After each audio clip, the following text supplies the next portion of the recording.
Prevention is better then cure ಅಂತ ಹೇಳುವಾಗೆ ಕಾಯಿಲೆಗಳೇ ಬರದೇ ಇರುವುದು ಹೇಗೆ, ನಮ್ಮ ಮನೆಯಲ್ಲಿ ಅದಕ್ಕೋಸ್ಕರ ಏನು ಮಾಡಬಹುದು ಮನೆ ಮದ್ದನ್ನ ಅನ್ನೋದನ್ನು ಇವತ್ತು ಇವರು ಹೇಳಿಕೊಡ್ಲಿಕ್ಕಿದ್ದಾರೆ.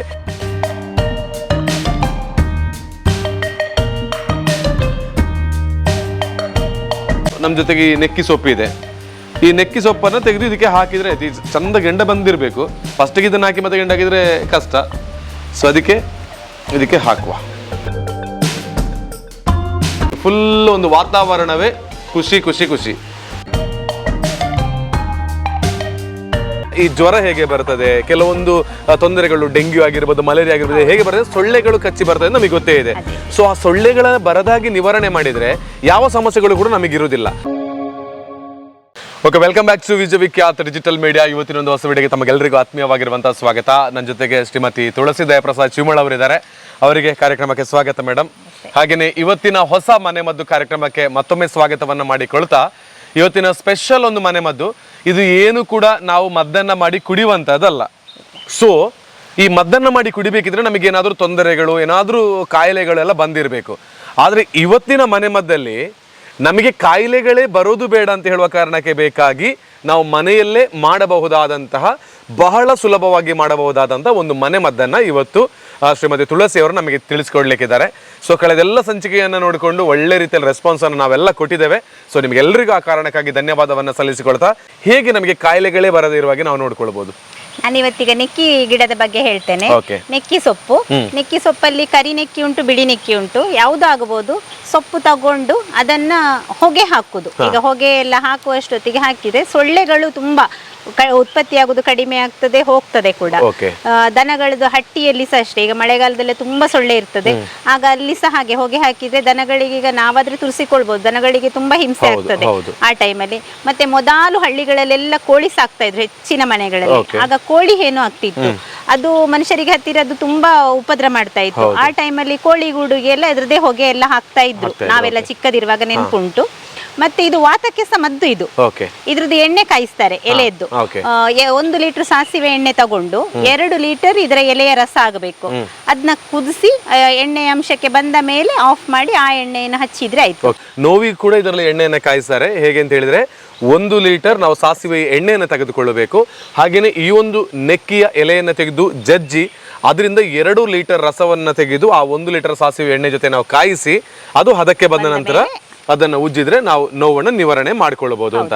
ಆದರೆ ಇವತ್ತು ಎಲ್ಲ ರೀತಿಯಲ್ಲೂ ಕೂಡ ಈ ಜ್ವರ ಹೇಗೆ ಬರ್ತದೆ, ಕೆಲವೊಂದು ತೊಂದರೆಗಳು, ಡೆಂಗ್ಯೂ ಆಗಿರ್ಬೋದು, ಮಲೇರಿಯಾ ಆಗಿರ್ಬೋದು, ಹೇಗೆ ಬರ್ತದೆ, ಸೊಳ್ಳೆಗಳು ಕಚ್ಚಿ ಬರ್ತದೆ ನಮಗೆ ಗೊತ್ತೇ ಇದೆ.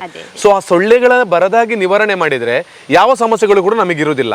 ಅದಕ್ಕಾಗಿ ಈ ನೆಕ್ಕಿ ಸೊಪ್ಪನ್ನು ನಾವೇನ್ ಮಾಡಬೇಕು, ಬೇರೆ ಈಗ ಮಾಮೂಲು ಇದೆಲ್ಲ ಹಾಕಿ, ಕೆಂಡ, ಅಡಿಕೆ, ಇದು ತೆಂಗಿನಕಾಯಿ ಸಿಪ್ಪೆ ಎಲ್ಲ ಹಾಕಿ ಹೊಗೆ ಹಾಕ್ತೇವಲ್ಲ, ಆಗ ಒಟ್ಟಿಗೆ ಈ ಎಲೆಗಳನ್ನ ಅದಕ್ಕೆ ಹಾಕಿದ್ರೆ ಇದರ ಹೊಗೆ ಸಹ ಇದಾಗಿ ಇದಾಗ್ತದೆ. ಅಂದ್ರೆ ಇದು ಸ್ಮೋಕ್ ಅಂದ್ರೆ ಅದೊಂದು ಹೊಗೆ ಮನುಷ್ಯನ ಆರೋಗ್ಯಕ್ಕೆ ತೊಂದರೆಗಳಿರ್ಲಿಕ್ಕಿಲ್ವಾ ಅಂತಂದ್ರೆ, ಯಾಕೆ ಹೇಳಿದ್ರೆ ಮೊದಲು ಬಾಣಂತಿ ಮಗು ಇರುವ ರೂಮ್ ಕೋಣೆಗೆ ಸಹ ಗಂಧ ಧೂಪದೊಟ್ಟಿಗೆ ಇದರದ್ದು ಸಹ ಒಟ್ಟಿಗೆ ಇದ್ ಮಾಡ್ತಾರೆ. ಇದರ ಎಲೆಗಳನ್ನ ಕಟ್ಟಿ ಇಡ್ತಾರೆ ಆ ರೂಮ್ ಅಲ್ಲಿ. ಎಂತ ನೆಗೆಟಿವ್ ಎನರ್ಜಿಗಳು, ಕೆಟ್ಟ ದೃಷ್ಟಿ ಬೀಳೋದು ಬೇಡ ಅಂತ ಹೇಳಿ ಒಂದು ನಂಬಿಕೆಯಲ್ಲಿ ಮಾಡ್ತಾ ಇದ್ರು ಮೊದಲೆಲ್ಲ. ಹಾಗಿದ್ರೆ ಇದೊಂದು ಪಾಸಿಟಿವ್ ಆಗಿರುವಂತಹ ವೈಬ್ ಅನ್ನ ತಂದು ಕೊಡ್ತದೆ. ಹಾಗೇನೆ ಆ ಒಂದು ರೂಮಿನ ಒಳಗೆ ನಮಗೆ ಬೇಕಾಗತ್ತೋ ಮನೆಯ ಒಳಭಾಗದಲ್ಲಿ ಇದ್ರ ಹೊಗೆಯನ್ನು ಹಾಕಿದ್ರು ಕೂಡ ಒಂದು ಒಳ್ಳೆ ವಾತಾವರಣ, ಗಂಧ ಧೂಪ ತರನೇ ಅಲ್ವಾ, ಹಾಕೊಂಡಿದ್ರೆ ಒಳ್ಳೇದು ಅಂತ. ಹಾಗಿದ್ರೆ ಇದನ್ನು ಹೇಗೆ ನಾವು ಮಾಡೋದು, ಆಲ್ರೆಡಿ ಹೇಳಿದೆ, ಗೊತ್ತಾಗಿದೆ. ಹೇಗೆ ಮಾಡೋದು ಅಂತ ಹೇಳೋದ್ರ ಬಗ್ಗೆ ನಾವೀಗ ತಿಳ್ಕೊಳ್ಳೋಣ. ಹಸಿ ಎಲೆಯನ್ನು ಹಾಕಬೇಕಾ, ಒಣಗಿಸಬೇಕಾ? ಬನ್ನಿ, ಮೊದಲಿಗೆ ಈ ನೆಕ್ಕಿ ಸೊಪ್ಪು ಅಂದ್ರೆ ಹೇಗಿರುತ್ತೆ ಅಂತ ಹೇಳೋದನ್ನು ನೋಡಿ. ನೆಕ್ಕಿ ಸೊಪ್ಪು ಅಂತ ಹೇಳಿ ಬೇರೆ ಯಾವುದೇ ಸೊಪ್ಪುಗಳನ್ನು ಕೂಡ ಹಾಕೊಳ್ಬೇಡಿ. ಕರೆಕ್ಟ್ ಆಗಿ ಎಲೆಯ ಪರಿಚಯಗಳನ್ನ ಇಟ್ಟುಕೊಳ್ಳಿ ಅಲ್ವಾ. ಬೇಲಿ ಬದಿಗಳಲ್ಲಿ ಇರ್ತದೆ ಹೆಚ್ಚಾಗಿ, ಪೇಟೆಗಳಲ್ಲಿ, ಬೇಲಿ ಬದಿಗಳಲ್ಲಿ, ಗದ್ದೆ ಇದ್ದಲ್ಲಿ ಬೇಲಿ ಬದಿಯಲ್ಲಿ ಇರ್ತದಲ್ವಾ. ಓಕೆ, ಇವಾಗ ತಗೊಳ್ವಲ್ಲ ಎಲೆ. ಇಲ್ಲಿ ನೋಡಿ, ತೆಂಗಿನ ಏನು ನಾರಿದೆ, ಹಾಗೇನೆ ಗೆಂಡ ಇದೆ.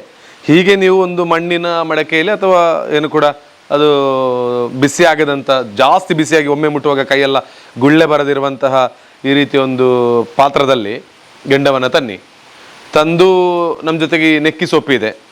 ಈ ನೆಕ್ಕಿ ಸೊಪ್ಪನ್ನು ತೆಗೆದು ಇದಕ್ಕೆ ಹಾಕಿದರೆ ಆಯ್ತು. ಚಂದ ಗೆಂಡ ಬಂದಿರಬೇಕು. ಫಸ್ಟಿಗೆ ಇದನ್ನು ಹಾಕಿ ಮತ್ತೆ ಗೆಂಡ ಹಾಕಿದರೆ ಕಷ್ಟ. ಸೊ ಇದಕ್ಕೆ ಹಾಕುವ. ಈಗ ಜೋರು ಮಳೆ ಇರುವ ಸಂದರ್ಭದಲ್ಲಿ, ಅಂದರೆ ಹೊರಗೆ ನೀರೆಲ್ಲ ಇದ್ದರೆ ಅದರಿಂದ ನೀರು ಸೊಳ್ಳೆಗಳು ಅಥವಾ ದೊಡ್ಡ ಸೊಳ್ಳೆ, ಇದು ಸೊಳ್ಳೆಗಳೆಲ್ಲ ಬರ್ತಾ ಇರ್ತದೆ.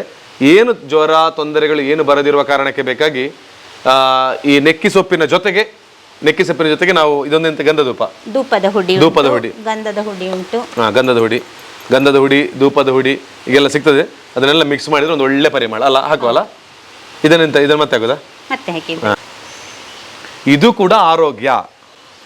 ನಮ್ಮ ಉಸಿರಾಟಕ್ಕೂ ಕೂಡ ನಾವು ಒಳ್ಳೆಯ ಗಾಳಿ ಅಥವಾ ನಮ್ಮ ಅಟ್ಮಾಸ್ಫಿಯರ್, ಈ ಸುತ್ತಗಲಗಳಲ್ಲಿ ನಾವು ಒಳ್ಳೆಯ ರೀತಿಯ ಒಂದು ಗಾಳಿಯನ್ನ ಅಥವಾ ಒಂದು ಈ ರೀತಿಯ ಹೊಗೆಗಳನ್ನ ನಾವು ಕ್ರಿಯೇಟ್ ಮಾಡಿದ್ರೆ ಇದು ಕೂಡ ನಮಗೆ ಒಳ್ಳೆ ಆರೋಗ್ಯ. ಆ ಧೂಪದ ಮತ್ತೆ ಗಂಧದ ಎಷ್ಟು ಚಂದ ಪರಿಮಳ. ಇದು ಹಾಕ್ಬೇಕಾ?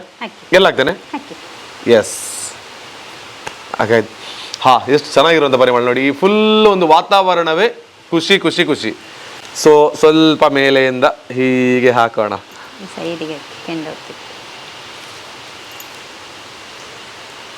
ಇದು ಇವತ್ತು ವಿಡಿಯೋಕ್ಕೂ ಆಯ್ತು, ನಿಮ್ಮ ಮನೆಗೂ ಒಂದು ಚಂದ ಆಯ್ತು ಅಲ್ಲ ಇವತ್ತು.